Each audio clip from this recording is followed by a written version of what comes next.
मुंबई ही महाराष्ट्राची आणि मराठी माणसाची राजधानी आहे आणि महाराष्ट्राच्या कानाकोपऱ्यातला मराठी माणूस आपल्या न्याय मागण्यासाठी मुंबईत आलेला आहे. मुंबईची कायदा आणि सुव्यवस्था राखणं हे न्यायालयाचं काम नाही. जर कोणी हे न्यायालयाचे हवाले देत असतील, हे सरकारचंच काम आहे, हे राज्याच्या गृहखात्याचं काम आहे आणि खास करून राज्याच्या मुख्यमंत्र्याचं काम आहे. मुख्यमंत्र्यांनी या सांगितलंय अप्रत्यक्षपणे की कोणीतरी जरांगे पाटलांच्या खांद्यावर बंदूक ठेवून राजकारण करत आहे. आता isakal.com आहे देशातील नंबर 1 ची मराठी न्यूज वेबसाईट. प्रत्येक अपडेटसाठी isakal.com ला नक्की भेट द्या. एक समाज आपल्या न्याय मागण्यासाठी महाराष्ट्राच्या राजधानीत आला असेल, त्यात त्यांना राजकारण काय दिसतंय? यात राजकारण काय आहे? आतापर्यंत आपण जेव्हा जेव्हा सत्तेवर आलेला आहात तेव्हा आपण या प्रश्नाला चालना दिली किंवा त्या माध्यमातून राजकारण तुम्ही केलेलं मिस्टर फडणवीस, आणि तुम्हाला आता त्यांच्या खांद्यावर बंदूक ठेवून कोण राजकारण करत असेल? आपण राज्याचे मुख्यमंत्री आहात, जनतेला विश्वासात घेऊन सांगा हे राजकारण करणारे कोण आहे? तुमच्या सरकारमध्ये आहेत, विरोधी पक्षात आहेत की कॅबिनेटमध्ये आहेत? मुंबईमध्ये लाखोच्या संख्येनं मराठा समाजाचे लोक आले आहेत, ते सत्य आहे. मनोज जरांगे पाटील जे आझाद मैदानावर पोहोचल्याची मी आत्ताच माहिती आम्ही घेतली सगळ्यांनी. मुंबईत सगळ्यात मोठा गणपती उत्सव असतो सार्वजनिक. मला विश्वास आहे की हे सगळे आमचे बांधव कोणत्याही प्रकारे गणेश उत्सवाला किंवा सार्वजनिक गणेश उत्सवांना डिस्टर्ब न करता त्यांचं आंदोलन करतात. सरकारनं यात राजकीय दबाव आणण्याचा प्रयत्न केला तर मला असं वाटतंय आम्हाला भडकावू, कारण मनोज जरांगे पाटील हा दबावाखाली येणारा माणूस आहे असं मला वाटत नाही आणि त्याने आमरण उपोषणाची धमकी दिलेली आहे सरकारला, इशारा दिलेला आहे. त्याच्यामुळे सरकारने अत्यंत संयमाने या विषयात चर्चा करून मार्ग काढून ही समस्या सोडवली पाहिजे. मी त्याला समस्या न म्हणता असं म्हणेन की त्यांच्या मागण्यांवरती गांभीर्याने विचार केला पाहिजे. मुंबईमध्ये इतक्या संख्येनं मराठी माणसं महाराष्ट्रातून येत आहेत, त्यांचं स्वागत सुद्धा आम्ही करतो, कारण मुंबईत मराठी माणसाचा आवाज अलीकडे क्षीण होत चाललेला आहे. मुंबई गिळण्याचा प्रयत्न सुरू आहे. अशा वेळेला जर इतक्या संख्येनं मराठी माणसं मुंबईत येत आहेत आपल्या हक्कांसाठी, तर मुंबईच्या शत्रूंना कळू द्या की मराठी माणसाची ताकद काय आहे. ऐन गणेशोत्सवात हे आंदोलन होतं आहे, सरकारनं या आंदोलनाला परवानगी दिली आहे. त्यासाठी एवढ्या संख्येनं मराठा समाजाचे लोक हे मुंबईत येत आहेत. सरकारनं पूर्वनियोजन किंवा एक एक्झिट प्लॅन विचारात ठेवूनच या आंदोलनाला परवानगी दिली. मला असं वाटत नाही सरकारकडे या संदर्भात कोणतेही प्लॅन नाही. जर सरकारकडे प्लॅन असतं तर लाखोच्या संख्येनं या बांधवांना त्यांनी मुंबईत येण्यापासून थांबवलं असतं. जिथे त्यांचे नेते जरांगे पाटील बसले होते मराठवाड्यात, तिथे जाऊन सरकारच्या वतीनं, अधिकारी नाहीत, OSD वगैरे नाही, स्वतः मुख्यमंत्र्यांनी जाऊन त्यांच्याशी चर्चा केली असते, स्वतः मुख्यमंत्र्यांनी, तर हे वादळ मुंबईत आलं नसतं आणि चर्चेचे दरवाजे उघडे राहिले असते असं माझं मत आहे, माझ्या पक्षाचं मत आहे.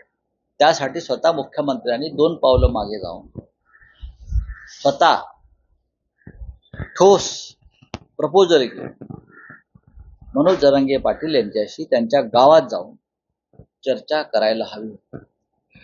जर आपण ब्राह्मण समाजासाठी त्यांनाही त्यांचे असतील. एक परशुराम महामंडळ स्थापन करून त्यांच्या आर्थिक विकासासाठी एक उपलब्ध निधी करून दिला आणि शासनातले 5 वरिष्ठ IAS अधिकारी त्या महामंडळाच्या कार्यासाठी तुम्ही कामाला लावले आणि मराठा समाज रस्त्यावर. ही एक दरी तुम्ही समजून घेतली पाहिजे. आणि लोक यामुळेच चिडलेले आहेत. देवेंद्र फडणवीस यांच्यावर जे अशा प्रकारचे आरोप केले जात आहेत त्याला ते स्वतः जबाबदार आहे. त्यांनी सगळा महाराष्ट्र माझा आहे, या महाराष्ट्रात सर्व जाती उपजाती पोटजाती माझ्या आहे आणि मी या सगळ्यांचा नेता आहे आणि म्हणून मी राज्याचा नेता आहे. ही जी यशवंतराव चव्हाण, वसंतदादा पाटील, वसंतराव नाईक, शरद पवार, माननीय बाळासाहेब ठाकरे अशा नेतृत्वानं जी महाराष्ट्राला दिशा दिली त्याच्यापासून ते भरकटले. ते एकजातीय नेते होण्याचा प्रयत्न करतायत आणि मला नेता म्हणावा, नेता समजावा म्हणून इतर जातीमध्ये भांडणं लावण्याचे काम, वाद निर्माण करण्याचं काम राजकीय दृष्ट्या जसं मोदी करतायत देशभरात, तसं महाराष्ट्रामध्ये देवेंद्र फडणवीस करत असतील तर ते महाराष्ट्राला आग लावण्याचा प्रयत्न करतात. नाही, पण राऊत सर, यात असं होतं आहे की सरकारमधले 2 उपमुख्यमंत्री आहेत ज्यांचं जरांगे पाटील कौतुक करतात आणि जरांगे पाटील मुख्यमंत्र्यांविषयी आक्षेपार्ह भाषा वापरतात. हा त्यांच्या भाजप नेत्यांचाही आणि त्यांच्या समर्थकांचाही एक मुद्दा आहे. हा मुद्दा मुख्यमंत्री त्यांच्याकडे जाऊन कशी चर्चा करतात? कारण ते राज्याचे मुख्यमंत्री आहेत. असं कारण म्हणतात की ते या राज्याचे आंदोलनाच्या माध्यमातून फडणवीसांना टार्गेट करणं. मला असं वाटत नाही. 2 उपमुख्यमंत्र्यांचे अधिकार काय आहे ते महाराष्ट्राला माहिती आहे. जो तो आपल्या जातीचं राजकारण करतोय. दोन्ही मुख्यमंत्री त्या संदर्भात सगळ्यात पुढे असतील. पण देवेंद्र फडणवीस हे राज्याचं नेतृत्व करतात. ते राज्याचे प्रमुख आहेत. त्यांच्या हातामध्ये केंद्राची सत्ता आहे. अशा वेळेला समाज, जनता ही राज्याच्या मुख्यमंत्र्याकडे अपेक्षेने पाहते. कोण काय करताय, कोण गप्प बसलेत का, कोण गप्प बसून राजकारण करतंय का, या गोष्टी गौण आहेत. आपण राज्याचे मुख्यमंत्री आहात. त्याच्यामुळे लाखो लोक जर रस्त्यावरती उतरतात त्यांना तुम्ही बंदुकीचा धाक दाखवून किंवा तुमची चाणक्यगिरीचे खेळ करून त्यांना तुम्हाला अशा प्रकारे खेळवता येणार नाही. तुम्ही जायला पाहिजे. मनोज जरांगे पाटलांची भेट घेतली पाहिजे. तुमच्या विरुद्ध लोक घोषणा देतील. आतापर्यंतच्या अनेक मुख्यमंत्री अशा प्रकारे या प्रसंगांना सामोरे गेलेले आहेत. कोणी उपोषणाला बसलेले आहेत, कोणी अजून काय गेलेलं आहे. सेनापती बापट जेव्हा उपोषणाला बसले होते तर राज्याचे तेव्हाचे मुख्यमंत्री हे त्यांच्या भेटीला गेले होते. इतर सुद्धा मुख्यमंत्री गेलेले आहेत. आतापर्यंत अण्णा हजारे उपोषणाला बसले तेव्हा आपण जात होतात ना, गेलात. अनेकदा अनेक ठिकाणी गेलेले आहात आपण. मग मनोज जरांगे पाटील हे उपोषणाला बसतायत, त्यांनी ते उपोषण करू नये आणि लोकांना त्यांच्या एक दिलासा द्यावा, आधार द्यावा, यासाठी राज्याच्या मुख्यमंत्र्यांनी स्वतः पुढाकार घेतला तर त्याच्यामध्ये महाराष्ट्राचं काहीच नुकसान होणार नाही आणि मुख्यमंत्र्यांचे नुकसान होणार नाही. उलट ते मोठे नेते होते. नाही, पण यामध्ये तुम्हाला असं वाटतं की अहंकार आडवा येतो? त्यांच्या मनात काहीतरी भीती आहे. भीती आहे, अहंकार तर आहेच. जनता ही राज्यकर्त्यांच्या बाबतीमध्ये अनेकदा चुकीच्या शब्दांचा वापर करते. कठोर शब्दांचा वापर नेते करत असतात. याचा अर्थ त्या नेत्यानं त्या जनतेला वाळीत टाकणं, दुर्लक्ष करणं असं होत नाही. ते चुकीचं आहे. मराठ्यांना ओबीसी मधून आरक्षण मान्य असं शिवसेनेला मराठ्यांना शिवसेनेच्या भूमिकेविषयी माननीय उद्धव ठाकरे यांनी वारंवार आपलं मत स्पष्ट केलं. ही वेळ शिवसेनेची भूमिका मांडण्याची नाही. ही वेळ एखाद्या पक्षाची भूमिका मांडण्याची नाही. आर्थिकदृष्ट्या दुर्बल जे लोक आहेत ते कोणत्याही समाजाचे असोत, ते ब्राह्मण असोत किंवा अन्य कोणी असोत, ओबीसी असोत, मराठा असोत, त्या प्रत्येकाला त्यांचे हक्क मिळायला पाहिजे. ही शिवसेनेची कायम भूमिका आहे. मराठा समाजामध्ये अनेक आर्थिकदृष्ट्या दुर्बल लोक मोठ्या प्रमाणात आहेत, त्यांच्या मुलांच्या शिक्षणापासून नोकरीपर्यंत प्रश्न निर्माण झालेले आहेत. हे मी त्यांच्या जेव्हा मुलाखती ऐकतो तर लक्षात येतं. त्याच्यामुळे जर ते आपल्या हक्कासाठी अशा पद्धतीने रस्त्यावर उतरले तर त्यांची चेष्टा होता कामा नये. नाही, पण राऊसाहेब, आंदोलनाची 1 दिवसाची परवानगी आहे. संध्याकाळी 6 वाजता ही मुदत संपते आहे. त्यानंतरही मनोज जरांगे हे आझाद मैदानातच आंदोलनावर ठाम राहील आणि त्यामुळे समजा जर काही पेच प्रसंग ओढवले तर मग पुढे काय? पेच प्रसंग नक्की उडवणार आहे आणि त्याला जबाबदार राज्याचे गृह खाते आणि गृहमंत्री.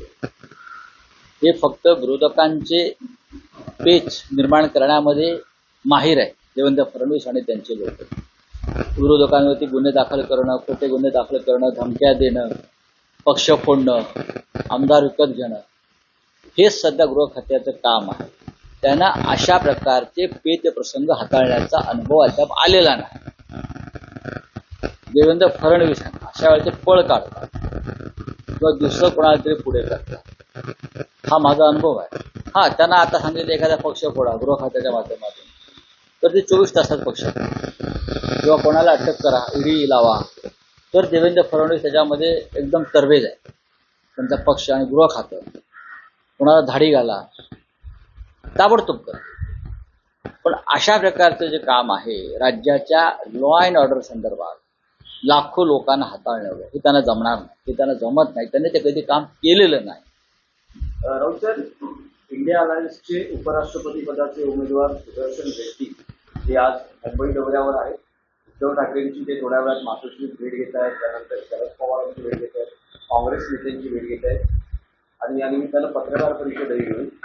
काय नेमकं आता उद्धव ठाकरेंनी अजूनही तुम्ही मांडलेली आहे भूमिका, पण अधिकृतपणे पाठिंबा उद्धव ठाकरेंनी मी माननीय शिवसेना पक्षप्रमुख उद्धव ठाकरे हे ज्या पक्षाचे प्रमुख आहेत त्या पक्षाचा नेता आहे, मुख्य प्रवक्ता आहे, संसदीय पक्षाचा नेता आहे. मी मांडली म्हणजे ही पक्षाची भूमिका आहे, उद्धव साहेबांच्या संमतीनं मांडलेली भूमिका आहे. म्हणून त्या सुदर्शन रेड्डीजी त्यांना भेटायला येत आहेत. आज आपण प्रत्यक्ष त्यांच्याशी बोलू शकतो. चला, हिंदी क्या है, हिंदी क्या है.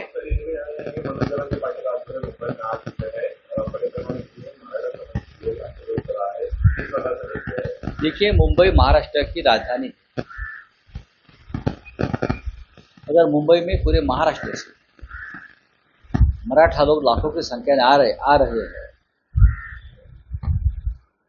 तो ये अगर लॉ एंड ऑर्डर का विषय बनता है तो ये सरकार की जिम्मेदारी, न्यायालय की नहीं. ये सब पहली बात है. दूसरी बात है, मुंबई में मराठी लोग नहीं आएंगे तो और कौन आ जाएंगे. इस तरह से कुछ लोग मुंबई और मराठी लोगों के खिलाफ षड्यंत्र कर रहे थे. उनको भी ये ताकत दिखनी चाहिए कि मराठा क्या है, मराठी मानुष क्या है. तीसरी बात, अपनी मांग लेकर ये लोग आ रहे हैं और ये मांग है आरक्षण, और ये जिम्मेदारी है सरकार की. देवेंद्र फडणवीस जी, मराठा समाज जो आर्थिक दृष्टया दुर्बल हो गया है वो एजुकेशन में, नौकरी में आरक्षण चाहता है तो आपको ये देना पड़ेगा. किसी के भी आरक्षण को धक्का न लगाकर, चाहे ओबीसी हो चाहे और कोई हो, अगर आप दे सकते हो तो उनसे सीधी बात करनी चाहिए. केंद्र में आपकी सत्ता है, मोदी जी है, अमित शाह जी भी है और आप खुद है, बड़े नेता है, आपके हाथ में पूरी पावर है. आप जाकर जरांगे साहब से बात करिए, जाकर बैठिए उनके साथ. नहीं तो मुंबई की हालत 2 दिन के बाद बहुत गंभीर हो जाने वाली है, मुझे मालूम है. साहब, एक सीधा सवाल है कि राज्य के मुख्यमंत्री देवेंद्र फडणवीस जी ने जरांगे से जाके बात करनी चाहिए और बात करनी चाहिए. देखिए, जरांगे पाटिल एक समझदार नेता है. ठीक है, वो अपने समाज के लिए सड़क पर उतरे हैं, लेकिन कोई भी नेता राज्य करता होता है, जो ही अपनी मांग पूरी करेगी उससे तो बात करनी पड़ेगी. अगर मुख्यमंत्री जाकर बात करेंगे उनसे तो जरूर दोनों में बातचीत होगी, कोई हल निकलेगा. लाखों के संख्या में अगर मराठा समाज मुंबई में आता है तो सिर्फ लॉ एंड ऑर्डर की बात नहीं है. मुंबई के ऊपर एक पूरी जो सिविल का जो प्रॉब्लम है, नागरिक समस्या है, उसके ऊपर भी असर पड़ेगा। आप देखते रहिए ना, मुंबई में सबसे बड़ा गणेशोत्सव चल रहा है। हर गली में, हर सड़क पर पेंडॉल पड़ा है, दर दिन लाखों लोग गणपति के लिए आ रहे हैं, तो क्लैश हो जाएगा उसमें। तो ये मुख्यमंत्री की जिम्मेदारी है कि उसमें से कुछ ना कुछ मार्ग निकाले। राहुल गांधी और तेजस्वी यादव की कोई यात्रा उसमें पहले जो है जिसमें प्रधानमंत्री को गाली कौन दे रहा है गाली? वहाँ पे कुछ कार्यकर्ता है। देखिए, कार्यकर्ता कोई देता होगा, वो शायद बीजेपी के लोग भी अंदर छोड़े होते हैं। बीजेपी वाले किसी भी हद तक जा सकते हैं, किसी अच्छे काम को बदनाम करने के लिए, यात्रा को बदनाम करने के लिए, राहुल गांधी को बदनाम करने के लिए। ये हमारा अनुभव है महाराष्ट्र में। ये लोग किसी भी स्तर पर नीचे गिर सकते हैं, ये उनके लोग होंगे। देश विदेशातील प्रत्येक घडामोडींचे लाईव्ह अपडेट मिळवण्यासाठी आता साम टीव्हीच्या सर्व सोशल मीडिया प्लॅटफॉर्मला लाईक, फॉलो आणि सबस्क्राईब करा। तसंच सर्व नोटिफिकेशनसाठी बेल आयकॉन प्रेस करायला विसरू नका।